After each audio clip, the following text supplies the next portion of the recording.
Welcome back, part 2. We are here with our legend. That is Mr. Conroy, who's had over 6 decades. Basically, it's because I think the time we've been doing this thing, it's 7 now. Okay, 7 decades. We've got a lot in. Say, it has been a bit of a stellar career, haven't you? I mean, within the record industry. Well, you couldn't. You could never have planned it out. I was going to say, if you had sat down all those years ago when you were, at college, you would never have thought, no. Oh my God, 70 years later, I would be sitting in a pub. Quick question: at what point in the career, we've got up to about the mid '80s and Warner's WEA? At what point did your parents think? Actually, done all right. The boy's done well. Oh, I used to get any mentions of me in papers or whatever and things, and send them to my mum and dad, so they knew. And they lived in Epsom. And my father was a policeman. My grandfather was a policeman. In fact, quite a number of people I know, friends, policemen's children or whatever. Anyway, and my dad, in the days of Stiff, used to go round to the record shops because he was then working for Ready Mix Concrete as the head of security. So he'd be driving around the country and he'd step in a record shop. And you'd see this gentleman coming in, quite a, sort of, my dad, years previously, other than being a navigator in the Second World War, and he'd been outside number 10 Downing Street. He used to stand there before the war and was narrowly killed when a piece of shrapnel came down and just missed him by inches and things as he was riding to work one day. Anyway, that's another story. And unfortunately, my dad's no longer here to tell those stories.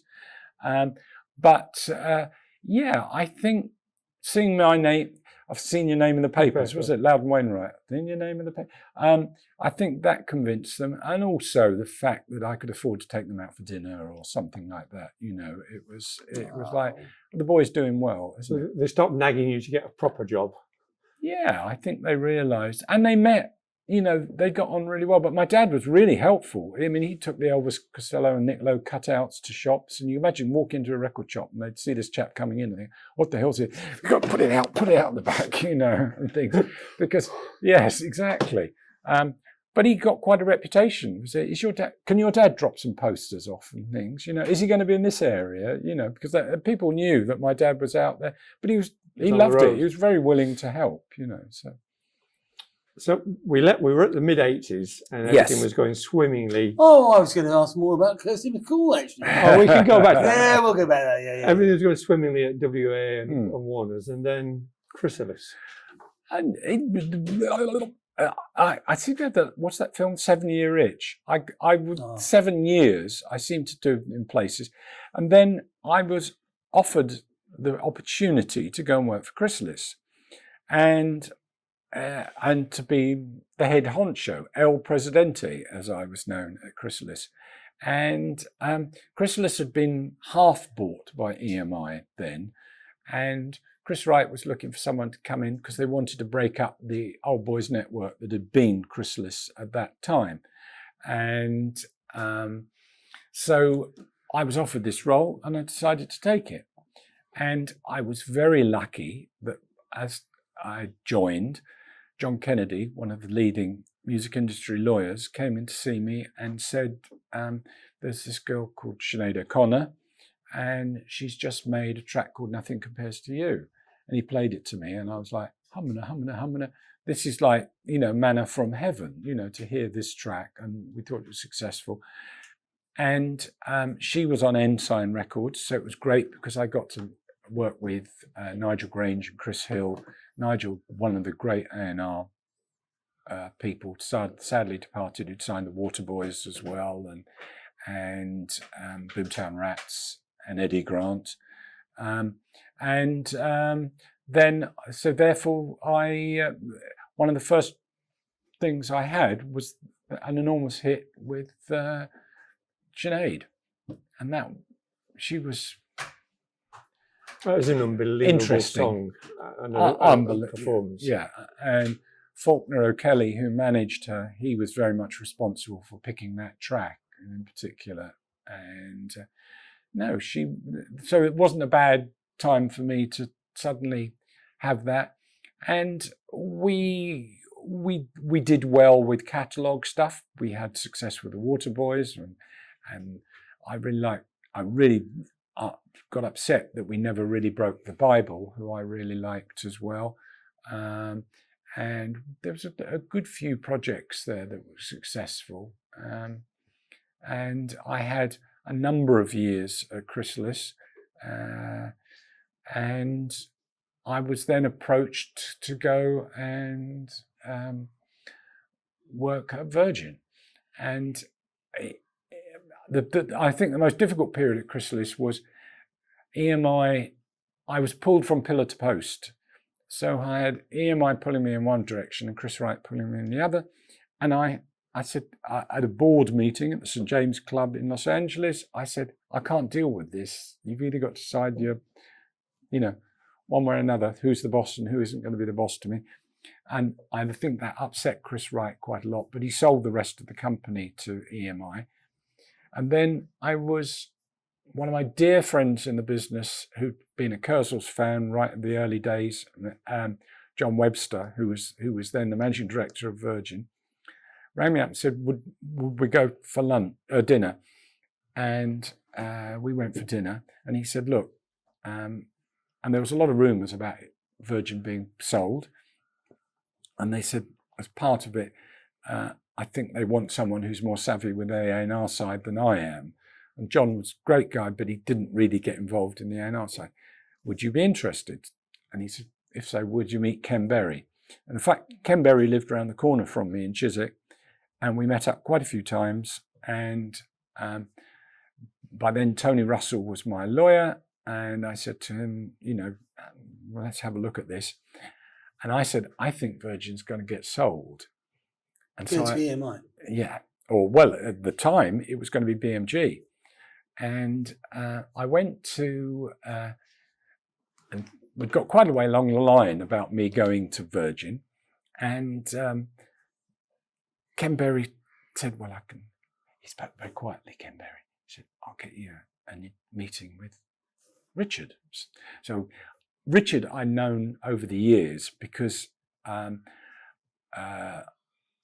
he offered me all sorts of positions within Virgin over the years. I used to go around to see him on his canal boat and have lunch or dinner with him and things. And he wanted me to run Canada or Australia, or he wanted to get me into the Virgin Empire at some points. And Stifford, other than having a court case and having had a row with Richard, which is another story, I think he respected what I did and one thing or another. Anyway, we went to see Richard in his house in Holland Park. And I said, Richard, is Virgin being sold? Oh, and I thought, I went back to my lawyer and I said, he never looks you straight in the face, does he? And I said, they're being sold. Because Richard said to me, we're not being sold. And I said, I sussed it. And Ken Berry couldn't say anything because it was all too, Anyway, I thought, do I risk it? Do I go in to run Virgin? Because it's a big operation. I sat down with my wife and we talked about it. And it was a difficult decision. And I think it was one of the best decisions I made in my life. But I did know, and I'd had to do it before at various places, getting rid of staff is not the easiest thing. Now, when you talk about loving showbiz and being out in the bands and falling over in airports with Van de Graaff generator and things, this is a different kettle of fish. You suddenly, you are supposedly, although I think I'm Walter Mitty, I don't think I ever really grew up. You suddenly got to take decisions. You've got family. And I knew, don't talk about family to me, they're my favourite ever band. I'll be with you in my own time. Lay down easy in my own time. Oh, bless. So there I am, and I have to make the decision to go there. And I was told that, it looks like if they are going to be sold, they're going to have to sell various bits of the company and and people will have to go. And there were people within the company that I knew, and but we'd have to trim it down. They had to lose various bits. Anyway, cut a long story short, I decided to join Virgin. And Ray Cooper and Ashley Newton, who had their own label, Circa, within Virgin. I knew Ray from years, from being at Island and being at meeting him at sales conferences, record merchandisers, sales conferences, and just we always shared a half of lager occasionally. And Ashley I knew as well, and they said they'd work with me, which was great. And anyway, it was about a week, 10 days into going into Virgin, and I'm like, and John was dearly loved by everyone there, and I felt, you know, what have I taken on here? Because I suppose, to use a football analogy, it's like stepping into someone else's shoes when all the players knew the previous incumbent. So anyway, it's announced Virgin is selling. Richard Branson came in to the building and made a very impassioned speech in which he broke down in tears and said, it's terrible, I've sold the company for whatever it was, 400 million, and blah, blah, blah, blah. He needed to keep the airline running. That was the long and the short of it. He had so many different options to him. And although really Virgin Records had been his main point of jumping into the market, he had all these other things, which, you know, he never owned all of everything. He always owned a part anyway. But then, so Virgin Records was sold. And I walked across the bridge back to my office. And I thought, this is the biggest mistake you've made in your life. You've made a few mistakes. And I'd had offers to do things other places, which I probably should have taken when I was younger. And I thought, oh God, is this really going to work? And we pulled things together. And for the first year and a half, you know, we had to rely on best ofs, or we did this, or we did that. We got very lucky with various things. Ashley had signed Massive Attack, so that was great. We had Massive, you know, and we did well with some of our best ofs. I got to work with Kirsty again, and we did a Kirsty best of. We did a Madness best of, and of course, it was meeting up with all the old boys again to do that. We had a Genesis best of, which went really well and things. But we were desperately looking for new artists to sign. I mean, it was a great label because you had Michael Nyman on one side to, I suppose, when they signed the Spice Girls on the other. You know, had a great selection, and I had all the real world artists. I had, you know, all the Point Blank artists. So we had Gary Moore, we had this, we had that. You know, it was great, and it was the sort of label I loved because you could never get bored because there was always someone interesting to work with or whatever. So Ashley and I talked about it long because various acts, Boy George was costing the company a lot of money because he not only had Boy George, there was also the More Protein label, which he was signing acts willy-nilly. I mean, there were about 8 or 9 A&R guys at Virgin in those days, all vying for you know, their acts and for signings. And so that had to be trimmed as well. So we had to lose some people. Anyway, we knew we needed to sign another pop act with edge. You know, we didn't want to sign some sort of teeny bop thing. You know, we wanted a single selling act which would sell internationally and sort of fill the shoes of somewhere between Culture Club and the Human League. So that's, you know, pop with attitude and things. And so I'm there in my office one day, and Tony Gordon came in, who managed Boy George. And God bless him, Tony Gordon. He'd managed Curiosity Killed the Cat, and his sister was Marion Massey, who managed Lulu. And one thing and another. So anyway, so he came in, and he always came in early, wanting his royalties early and things like that. I'd say, Tony, don't push me on this, please. It's like, if I give it to you, I've got to give it to other people. And he'd say, oh, you know, I'm just buying my next Rolls Royce or something. I don't know what it was, you know. And in my best stiff sort of way, I said, have you seen anyone else recently who's out there who's good? And he said, yes, there's this bunch of girls that I've seen, I think are really good. They're not going to come with me. I think they're going to go with Simon Fuller. And blah, blah, blah, blah. So, and they're called the Spice Girls. So I said, okay. So what was interesting is I'd worked with Simon Fuller at Warner Brothers because he'd had a band called the Adventures, who we had a couple of hits on through Elektra and things from Northern Ireland. They were a really good band, actually. And I knew Simon. So I went up to the A&R department and I said, there's this band of girls that I hear are very good called the Spice Girls. Does anyone know about them? And they were all like, oh, yeah. Well, luckily, there was a girl who worked in the A&R department whose husband, Joanne McCormack, and her husband, Mike McCormack, was very pally with Simon Fuller. And she said, oh, yes, I know, but I've heard all about them. Anyway, so we rang Simon and he organised for the girls to come in the office. So they came into the office and they had a little cassette player and they performed 3 songs in the office. And I'm like this, and Ashley Newton's like this. And I said, get Ray over from the other side, because Ray did all the marketing and the day-to-day stuff.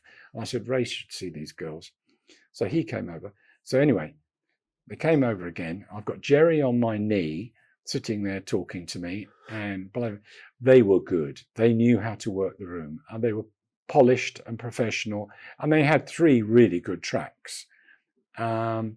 And we just said, we've got to sign these girls. And they got very close to signing to London Records, and London took them out on a joyride on a boat trip down the Thames. I don't think it was for them, it's from some other act or something. And they got a bit freaked out because they couldn't get off the boat. And so they were off. Sony wanted them as well, and blah, blah, blah, blah. So anyway, Simon said to me, look, I'm a little unconvinced, because he'd had acts on EMI. He'd managed Paul Hardcastle as well, who had the 19, that's it, E19. And he was unconvinced that they'd do the job in America. And he was always world domination. He wanted to break them. Well, he managed Annie Lennox as well, and Tourist as well. But so he said, you know, what can you do about that? So I spoke to Ken Berry, and I said to him, we've got to do a bit of what we used to call a dog and pony show and prove that we had the facilities, or that we were going to work them properly in America. So before signing them, we stuck them on a plane to LA, and they went out to meet Jeff Ayeroff and Jordan Harris, who ran Virgin at that time in America, to do the, you know, to sell Virgin to them in America. And then eventually we signed them. So that's how the Spice Girls came to Virgin. That's the truth, the whole truth. I feel as I'm on one of those committees, you know, that, you see them on Sky News when they're answering questions, you know, especially with the light shining at me. It's like, where were you on the night of the 25th? So they never gigged? No. And they just did a... They'd been working. They had were the routine. Polished to the point of... Oh, you'd have to be a complete moron not to have wanted to sign them with what they had. But Simon Fuller was already looking at the bigger picture in terms of not just the UK, yes. we want the US and the world. So we sign them, and then we think, what are we going to do? Because, you know, very few girl acts, ladies acts, had made it, you know, to sell albums. I mean, you can go back to the Supremes and people like that, yeah. But if you really look at it as a pop girl phenomenon. Now, EMI had a band called Shampoo, who they'd started in Japan. So bereft of any other ideas, we thought, let's launch them somewhat in Japan, because they'll like these girls. Because Spice Girls. You mustn't do things like that, Paul. Too many years of watching Tony Hancock or something like that. So we started them off in in Japan, and then we did a whole thing where we introduced them to people, and we took quite a long time about it. The first video, we were a little bit worried when we made that first video of whether the initial bit of the video at the beginning of Wannabe was too disrespectful. This is the one in the club. Well, it was actually shot in somewhere like King's Cross Station or something like that, or St Pancras, where they're in the, they come dancing down the stairs, and there's quite a few old people in a room and things, and it was almost like, are we being disrespectful? Anyway, we were overthinking it, but you do with an act like that, because you thought, we don't want to screw up here. This is too important to us. So we took them out. I saw them one morning going off to do their first radio tour. They were going off to do BBC Radio Oxford and something at 7 o'clock in the morning. Oh, it's Paul Conroy, said Mel B. Paul Conroy, he gets in early in the morning, doesn't he? And I said, no, that's a very good Leeds accent. Enjoy it, go out and do it. Oh, she was always fairly brutal to me. Go out and enjoy it. And think, oh, we will. I mean, this was a band who years later, they were so exhausted because they worked like no other guys would. They were unbelievable.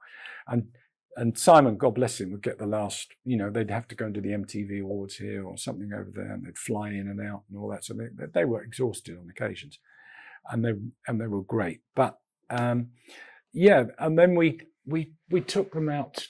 They met Richard Park at Capital Radio, and we used to have a Charisma race day at Kempton, and we brought the girls down to Kempton, and they sang to Kathy Gilby, who used to do Going Live and do all the kids programs, and they took her in the toilet and sang to her, and then they were outside, and I've got pictures of them draped all over Arkle or something like that.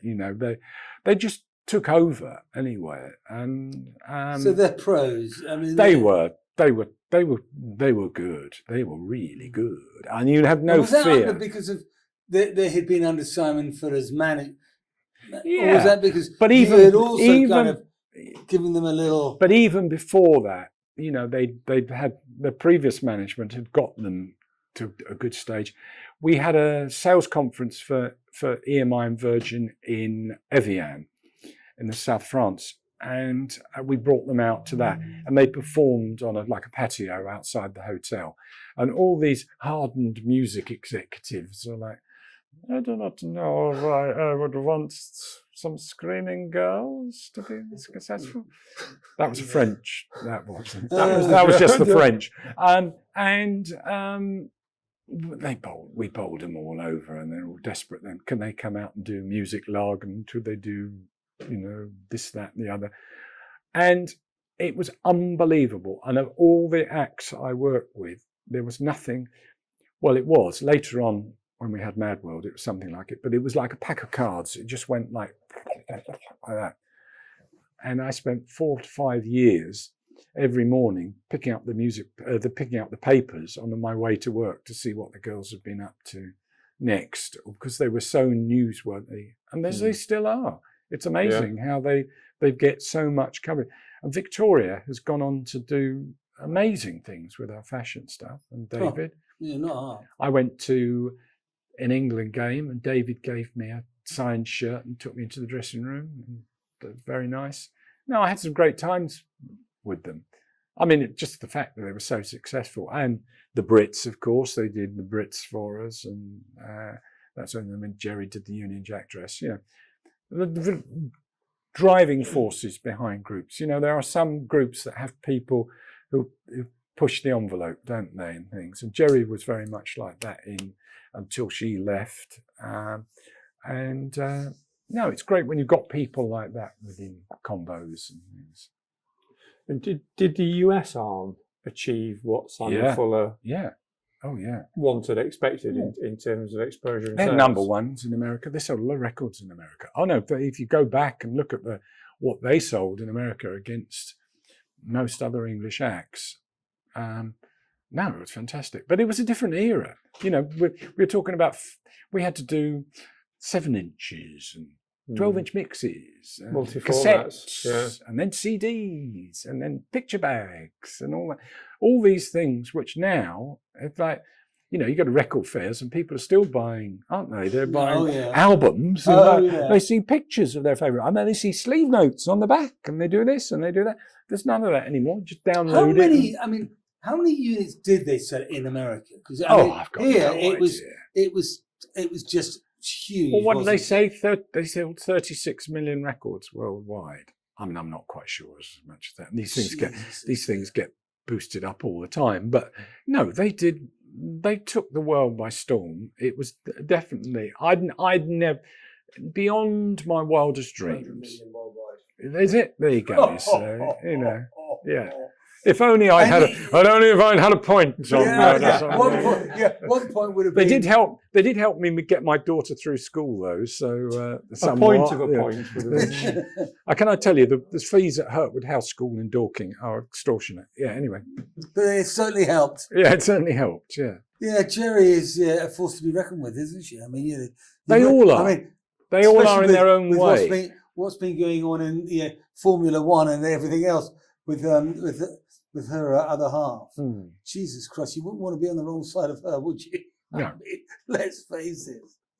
So who would you say has been the easiest out of all those wonderful? I mean, and you've looked after some big artists. Who has been the easiest of all those huge artists? Which has been the easiest artist to work alongside? Or have they actually all been pretty good? Or has there been one that you're just saying, I would never work with that one for all the tea in China again? Yeah, but you're going to put this out, aren't you? Yes, I fine. could tell don't you. answer that. But It's a very hard question because different things were at different times, weren't they? I mean, there are times when I could have murdered various acts. I could have murdered them because they wouldn't do this TV or wouldn't do that TV, and or I mean, there's stories like Chaka Khan. We wanted her to do Chaka Khan. You can't help but do that. No, it wasn't Chaka Khan. I've got to tell you, although that was one of the hits I had at Warner Brothers. It was, oh God, female singer. Anyway, probably best I don't mention who it was. But to do Top of the Pops, we had to buy her a fur coat. And that's what she demanded. You had times when you could just think. Sometimes it was the manager as well. I mean, Phil Carson, who used to run Atlantic when I was at Warner Brothers, used to come and bang on my desk saying, Conroy, I need a full page for ACDC or something like that. And I'd say, calm down, Phil, just, da-da-da. But you respected people for pushing their own particular acts, But there were some pretty tricky managers, most of which are no longer with us, unfortunately. Artists, a pleasure to work with. I always found Debbie Harry a pleasure to work with. I guess if your formative years were dealt encountering people like Peter Grant, that must have been an experience. That must have been a good start point for whatever came later. Jazz Summers. Oh, sorry. There were some people it was easy to get on with. Some managers were not. There was of course, managers were flying by the seat of their pants as well. There was no training. There was no Brit school. There was nothing to it was just, and there was no great plan. I think when we had Spice Girls meetings, we would have a room probably of 20 to 30 people in there, because you'd have to have someone who you did the videos. You'd have the label manager, you'd have the marketing director, you'd have a press person, you'd have the sales side, and this was all. And if you go back to Stiff, you think like, if only I'd had those people at my, So it was a bit like managing, dare I say it, Chelsea, or at Stiff we were probably Scunthorpe or Halifax or something in that sort of thing, because we didn't have, but we made things work by just bloody hard work and and with a lot of luck, and the music papers, which were so, because we knew all the journalists on the music papers, you could ring them up and drag them out to gig, give them a few drinks, and they'd hopefully write a great review of your act and things. So very different days. And now it's all sort of, anyway, I don't know. Don't start me off, Captain Mannering. I'm told off by my wife for getting too sort of bitter and twisted about it, but I'm not, because I'm not bitter and twisted, because I still believe in music and I believe in the power of it. But it's frustrating for me, because I had the opportunity and I had the power to be able to move things or decide things or push things along. And when you don't run companies, you don't get quite that ability anymore. When I left Virgin, I was told in 2002, and it was just after Christmas, and I could mention names who got rid of me, but there was all this change within EMI and things yet again, and we probably hadn't had our best year the year before, but it wasn't that. They wanted to trim the sails a bit, and of course I had to go because I was one of the higher earners and things. So, yeah, but a year later, you had a phenomenal year, 2003. Oh, sorry. But that was like two fingers to people, because we were my wife, I'd persuaded to leave. She'd worked with Robbie Williams and worked at Chrysalis. She left to look after my daughter very much. And I said, look, we can have more of a life together if you're not trekking around the world, because she'd been going around the world with Tina and Jerry, and because she'd worked at Chrysalis EMI. And then I got the tin tack, and we didn't know what to do. And everyone said, start a publishing company. And I thought, well, I don't really know about publishing. So we started our own little label called Venture Records. And I'm just registering the name, and I get this letter through. Look at it. And it was Mike Batt. And he was writing me, said he'd registered Adventure many years ago, and would I cease and desist? And I was like, and I knew Mike really well for the Kurzels and things like that. And I rang him up and I said, he said, I'm only joking. And that's very much Mike, actually. He just said, no, of course you can have it. It's like that. So we started Adventure, and we signed through Tony Gordon, who gets mentioned again, a little rapper called Verbalicious, and we had a top 14, I think, single with her. And Clive Banks was working with Chris Difford, so we put Chris Difford out. And we had a Danish band called New, who I thought were really good, with a young manager called Thomas Armby, who now manages Youngblood, so he's doing well. So it's someone I love the fact there are people I've worked with throughout the years that I gave a first break to, or something like that. But now he manages extremely successful. We couldn't really break them. And because of my dealings with Fleetwood Mac and Martin Wyatt, Bright Records. I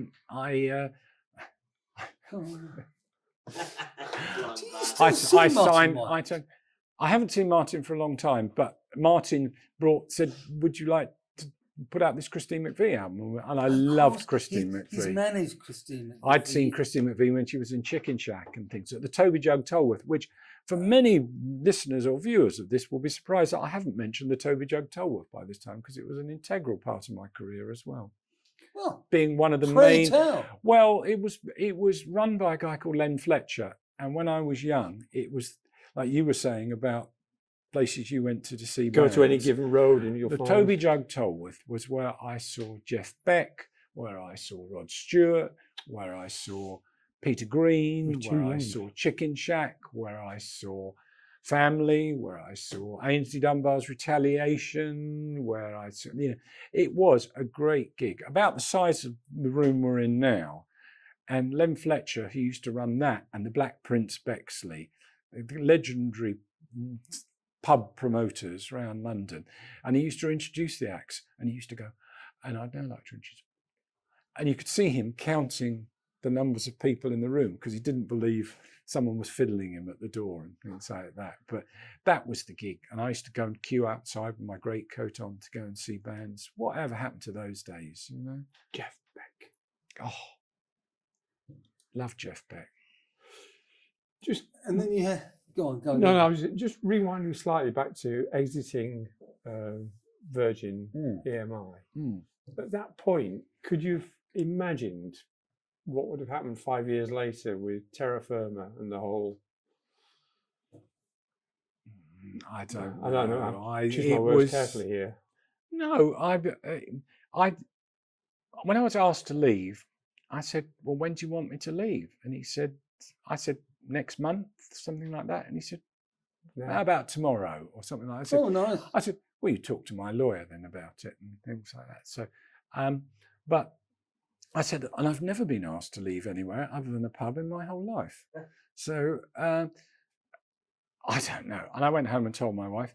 And what was disappointing for me, other than I loved working at Virgin, I loved the people we had there, and I loved the artists, is I was, 53 at the time?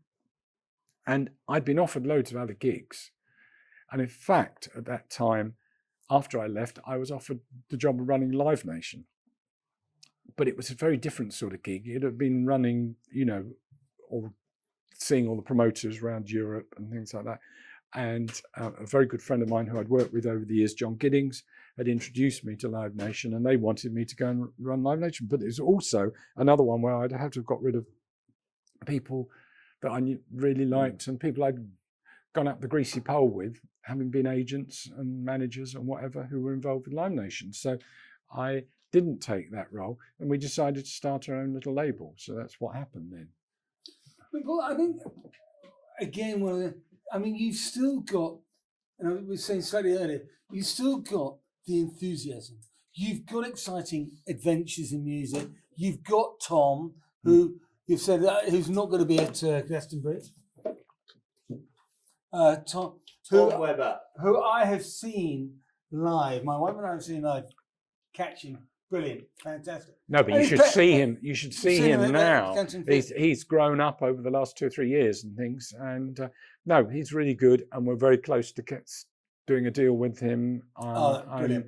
And it's taken 2 or 3 years of hard work, and he's done the rounds. He's not frightened of doing a bit of hard work and getting the gigs in and whatever. No, he's a good boy. The fact that you've still got the fight in you, you've got but it's the enthusiasm. I did until I came into this room. I'm exhausted now. But you've got the enthusiasm, and Paul has said the stories are great, and there are plenty of them. You are going to continue to be a legend within the English record industry, but you must look back on it and think, actually, do you know? I've done a pretty good job with some of my artists. I've looked after, I've been at the helm of some of the, iconic. When I go up to those pearly gates, as I hope I do go up to pearly gates, there will be a queue of people who either I got rid of and had to sack, or artists. Hopefully on the other side, there'll be a few people who will come to my defense. But I always think of this as we all love the film Wonderful Life. Oh, it is. And when he's just about to jump off the bridge and the angel talks to him and he said to him, "But Guy, you've had a wonderful life." And I have had a wonderful life. I've been very lucky that, with young people, when they say they're trying to get a job here or they're trying to get a job there and how tough it is out there, I was very lucky because I was in maybe the right place at the right time. Maybe I just talked to them. I may not have been the greatest, the biggest. Yeah. I may not have been the greatest genius in life or the greatest A&R man or whatever, but I worked bloody hard. I worked long hours. I gave up a lot of things socially in my younger years and things. I lost a lot of friends out of it because not everybody, certainly not girlfriends, wanted to go and see Billy and the Tossers at the Torrington or something like that. They'd rather have gone and had an Indian or Take me something to like the that. movies. Yes, I know. So yeah, but now I'm lucky because at this time in life I can now catch up on all the Dad's Armies that I missed that were on showing when I was out and about. So, but I have had a wonderful life. I'm very lucky, blessed. Yeah, and that's what I've always said about my upbringing. You know, with a father and a stepfather in records, privileged. I mean, is unbelievable. So, I mean, some of those artists that you've been talking about.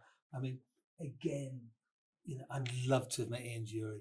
Love, you know, and all that, the Rock Pile, the Brinsley Schwartz, and that lot. And I mean, I've got to say, one of the great gigs we went to was the Nick Lowe one. Yeah. I would, do you know, I think someone's giving me the. I think we are being given It's giving me the finger, saying, "Oi, wrap it up." But Paul, thank you. No very problem. much. And as I Really said, enjoyed it. I can't thank you. thank It's you enough. And I've got to say, terrific. I could sit down with you, bore you senseless, and to say, "Paul, tell me more. Tell me more." And do you know what? I could bore you senseless. Oh, No. You couldn't bore the likes of Andrew and I. Yeah. Senseless. I think there are so many tangents that we, as yet, haven't gone down. Probably we're running out of a batteries. bit of charisma. And It's a. I think you look back on it on years gone by and think it was better, but I think it was. And I think the stuff that we've all experienced in terms of growing up and formative years, that it's difficult to explain to the younger guys because it doesn't exist anymore. No. the younger generation. Well, because we didn't even get generations. Generation X. But I was just about to say, never idle. I know you're. Well, I love it. I love it when I go out with Tom and putting him on a golf cart at the truck festival or something, you know, for the first time, and he sat going around the grounds on a golf cart, and he's like, his little eyes light up, right, and then you get there and someone says, "It's what time?" I say, "What time's my boy on?" Right, and they said, "Oh, you his dad." I said, "No, I'm old enough to be his granddad, let alone his dad," you know. But you just, you know, the old Peter Grant comes out. "What time's the boy on?" You know. Where's my money? Yeah, I know. Yeah, you're not going on and saying, "Show me the money." Yeah. But Billy Idol, I mean, he should have been a huge star. Stevie Shears. I think it's time to say goodnight to the folks. Good night, Dick. Paul, thank That you one. so much. Sorry, I know Thank the you. cameras are there, but can we just want to thank Andrew, my sidekick, and more importantly, thank you very much, Paul. Thank It you, has Paul. been an absolute. You've been an absolute star, and as I said, I could sit here and ask you forever and ever, amen, to go on and on and on because I'd love it. Okay, fine. Time out. Paul, thank you so much. Thank you, Paul. Good. Love talking. Good. That was good. Cheers, Paul. Thank All you. right, no That was problem. amazing. Well, no, carry on talking. But Yeah. we just run out of battery. That was Yeah. all. No, I'm still seeing Billy Idol in his, the leathers.